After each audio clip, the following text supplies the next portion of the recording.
Hermanos, hermanas, bienvenido a la lección número 18 con el tema No deje para mañana. El versículo para memorizar se encuentra en el libro de Abdías, capítulo 1, verso 15. Como tú hiciste, se hará contigo. Tu promesa volverá sobre tu cabeza. El propósito de la lección es que usted analice en profundidad el estado actual de tu corazón, comprendiendo que las acciones y decisiones de hoy afectarán tu futuro propio y la de tu descendencia. Para ello, a manera de introducción, vamos a realizar en varias interrogantes que seguramente nos van a permitir entender las consecuencias de nuestras acciones, así como sus efectos. ¿Alguna vez has sido tentado a no terminar por completo una labor importante? ¿Ha calculado hasta dónde un error puede proyectarse y con qué consecuencias? ¿Esto es algo recurrente en tu vida? ¿Qué experiencias ha tenido por no terminar a tiempo y completo algo importante y urgente? ¿Ha aprendido alguna lección? Asimismo, es importante mencionar que todo desvío, por más que sea un centímetro, se convierte en un error mucho mayor y hasta exponencial. Por ello es importante recordar y realizarnos esta consulta. ¿Hasta dónde eres consciente que tus decisiones de hoy afectarán a tus hijos y futuras generaciones? Y para ello tenemos que también hacernos esta evaluación y este interrogante de qué estamos proyectando con nuestras acciones y palabras, comentarios, reacciones y conductas. Por ello, en esta lección tomaremos el ejemplo de Edom, que plantea el texto. Por eso es necesario preguntarnos quién era Edom. En la profecía de Abdías era evidente entre la hostilidad entre Israel y Edom, y estos malos sentimientos tenían raíces profundas desde sus antepasados. Por eso en el libro de Génesis capítulo 25 versos 27-34 relata que Esaú, el hijo mayor de Isaac y nieto de Abraham, se sintió engañado por Jacob, su hermano menor, al perder los privilegios que correspondían como hijo mayor. Este hecho también fue reflejado en Hebreos capítulo 12 verso 16, en el que indica que aunque de acuerdo al libro de Hebreos, Esaú fue el que hizo mal. Pero ¿quién era Esaú? Durante su vida ambos hermanos recibieron otros nombres, de ahí que Esaú fue conocido como Edom, según el libro de Génesis capítulo 36 verso 1 y 9, y Jacob, su hermano menor, como Israel. Lo que al principio era una pequeña herida bajo la piel, ahora es un cáncer violento, en que puede derivar actitudes impropios no tratados correctamente a tiempo. Tal es el caso de estos dos hermanos. Pero hoy, en esta lección, nos pasaremos en al menos dos aspectos errados por Esaú, quien, como lo hemos mencionado, era también conocido como Edom. Errores de su vida que tuvieron consecuencias en su descendencia. Para ello, el profeta Abdías nos revela cuáles fueron estos aspectos y sus errores y sus consecuencias. El primer error es el menosprecio a Dios, y el segundo, la amargura en su corazón. Esaú menosprecia a Dios. El texto refiere que la sabiduría de Esaú tenía causas principal en su menosprecio a Dios, y según el libro de Génesis capítulo 25 verso 29-34 refiere: así menospreció Esaú la primogenitura, rechazó lo que le representaba la bendición de Dios. Para Esaú, Dios no era importante. Él, con su fortaleza de gran cazador, se valía por sí mismo, confiaba en sus propias capacidades y destrezas. Esaú representaba a quienes estaban seguros de sí mismo y menosprecian el pedido de Dios de ser su centro y no solo un accesorio más en sus vidas. Él sabía qué había en su corazón y dijo: ¿para qué me sirve hoy la primogenitura? Fue lo que salió de su corazón. Así menospreció la bendición de su padre, opuesto a lo que hizo Jacob, quien llegó a ser Israel, el príncipe de Dios. Por esta razón, Esaú representa la carne y Jacob representa el espíritu. Esaú no tuvo un encuentro con Dios. No hay registros de que haya tenido un encuentro profundo y definitivo con Dios. Así como los de otros, siguió su vida confiado en sus propias fuerzas, criterio y emprendimiento. Eso hizo que tome más distancia con Dios. Asimismo, se asoció con pueblos y culturas que no tenían al Señor como su Dios, tal como se refleja en el libro de Génesis capítulo 36 verso 1 y 2. Ahora bien, ¿a qué magnitudes alcanzó el menosprecio a Dios por parte de Esaú? La soberbia de Esaú se fundó sobre la seguridad pasajera, y Esaú habitó en el impenetrable monte de Seir. Hizo alianzas militares, todos sus aliados le engañaron, y todos los que estaban en paz con él prevalecieron contra él, y esa soberbia estaba fundada sobre su sabiduría, y por ello el libro de Proverbios capítulo 3 versos 5 al 8 dice: fíate de Jehová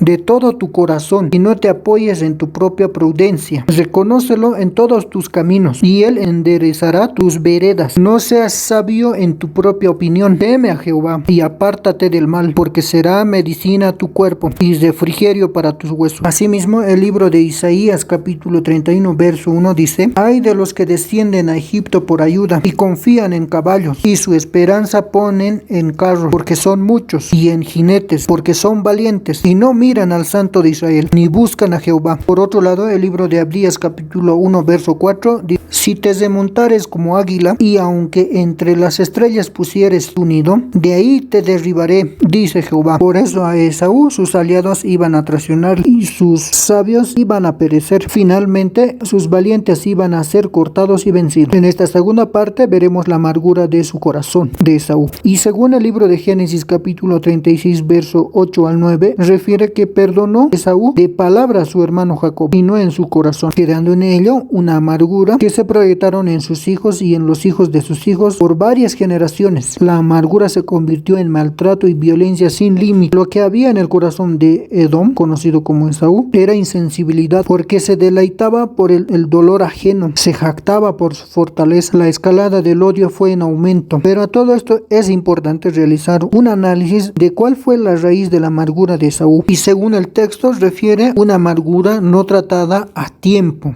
y como consecuencia de ello tuvo dolor y aflicción. En este sentido, en el libro de Hebreos capítulo 12 verso 15 dice: mirad bien, no sea que alguno deje de alcanzar la gracia de Dios, que brotando alguna raíz de amargura os estorbe, y por ella muchos sean contaminados. La amargura hace que dejemos de alcanzar la gracia de Dios. Esto como para tomar en cuenta, hermano, y seamos estorbados en todo lo que emprendemos. Es como cuando tú sintonizas algún canal o alguna radio, y cuando no sintonizas bien, pues hay interferencia. Por eso este libro de Hebreos capítulo 12 verso 15 dice: no sea que alguno deje de alcanzar la gracia de Dios por esta causa de la amargura. El reconocer la soberbia, el rencor y la traición, el rencor, la sabiduría, la traición hicieron que surjan conflictos que Esaú no trató a tiempo. Es su conflicto con Dios, más al contrario menospreció a Dios, ni con su hermano Jacob. Seguramente Esaú no deseó en lo absoluto este desenlace lamentable, pero su actitud no se pudo evitar. Aplica el mismo principio para cada pecado. El pecado es tramposo, engañoso, traicionero y sutil, y mortal en cualquiera de sus aspectos y manifestaciones. Por eso lo que voy a mencionar es importante, hermano, hermana, que se lo guarde y practique, y tenga en cuenta que no debemos olvidar que lo que hoy vivimos es el resultado de todo lo que hemos hecho o dejado de hacer en el pasado, porque bien dice en el libro de Abdías capítulo 1 verso 15: porque cercano está el día de Jehová sobre todas las naciones, como tú hiciste será contigo, tu recompensa volverá sobre tu cabeza. Por eso es importante, hermanos, que las decisiones que tomemos hoy pueden traer en el futuro consecuencias terribles en nuestras propias vidas, así como en nuestra familia. Pero ¿cómo finalizamos esta raíz de la amargura? Tratando al pecado. Velemos por nuestra descendencia, desactivemos las amenazas de bomba en nuestras vidas, en nuestras familias, porque según el libro de Efesios capítulo 4 verso 31 y 32 dice: quítense de vosotros toda amargura, enojo, ira, gritería y maledicencia y toda malicia. Antes sed benignos unos con otros, misericordiosos, perdonándoos unos con otros, como Dios también os perdonó a vosotros en Cristo. Hermano, hermana, no dé lugar al enemigo. Cortemos hoy todo esto en el nombre de Cristo. Por eso, hermanos, reiteramos que lo que no está bien tratado y terminado a tiempo, a la larga le traerá serias consecuencias. Y si aún con su hermano, hermana o prójimo con el que a diario convive y no ha solucionado el problema, en el futuro puede tener consecuencias. Y si aún queda algún resto de amargura, rencor u odio, la tendencia siempre será volver a reproducirse. Esta en algún caso puede expandir, afectando el alejamiento de Dios,